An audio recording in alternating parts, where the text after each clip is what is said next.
నిన్న నేను ఏదో పెళ్లిలా ఈటల రాజేందర్ గారిని కలిసిన పాత ఫ్రెండ్, నాతోటి సాటి మంత్రి ఉండే, ఏదో పెళ్లిలో కాగలించుకున్నా. నాకు ఎవరైనా ఫ్రెండే కదా, పగోడైనా ఫ్రెండే కదా. మనం స్పోర్టివ్గా పోతాం ఎవరైనా కానీ. నువ్వు రాజకీయంలో వేరే పార్టీలు ఉన్నా స్పోర్టివ్గా ఉంటా నేను. మల్లారెడ్డి అంటేనే స్పోర్టివ్, మంచి మనిషి, మనసున్న మనిషి మల్లన్న. కాబట్టి అదే స్పోర్టివ్తో పోయి కాగలించుకున్నా. ఆల్ ద బెస్ట్ చెప్పిన, గాడ్ బ్లెస్ చెప్పినాం.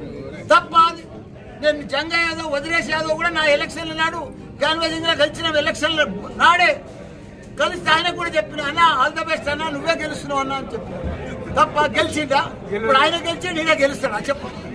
దాన్ని స్టేటస్ లో పెట్టుకుంటున్నా.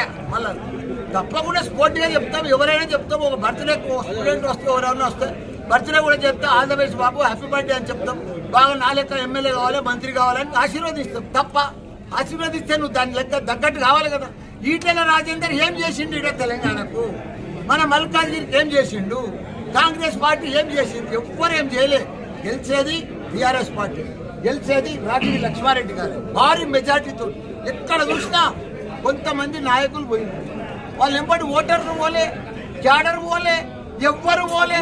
పోయిన వాళ్ళంతా బాధపడుతున్నారు. కౌన్సిలర్లు, కార్పొరేటర్లు, కొంత పార్టీ ప్రెసిడెంట్ పోయిరు, ఇబ్బంది పడుతున్నారు. మేము ఎందుకు వస్తుంది మళ్ళా సుట్టి బంగారం వస్తుంది పోయారు. వాళ్ళు ఇప్పుడు బాధపడుతున్నారు. ఈ ఓడిపోయిన దానికి ఎందుకు వస్తుంది రా నాయనా? వాళ్ళేమో ఊకేస్తాం, చోటేస్తాం, మొక్కుతాం, అన్ని కూలగొడతాం అని వాళ్ళు తిరుగుతున్నారు. నలుగురు వాళ్ళని చూసి భయపడుతున్నారు. ఇక్కడ మా మెడ్చల్లో ఇంతమంది లీడర్లు ఇట్లా ఉన్నారు. ఏంటది వాళ్ళ సంగతి ప్రజలు కూడా బుద్ధి చెప్తారు. ఎంపీ ఎలక్షన్లో తప్పకుండా కాంగ్రెస్కు, బీజేపీకి బుద్ధి చెప్పి మా రాగిడి లక్ష్మారెడ్డిని బీఆర్ఎస్కు గెలిపిస్తారని మనం చేస్తున్నాం.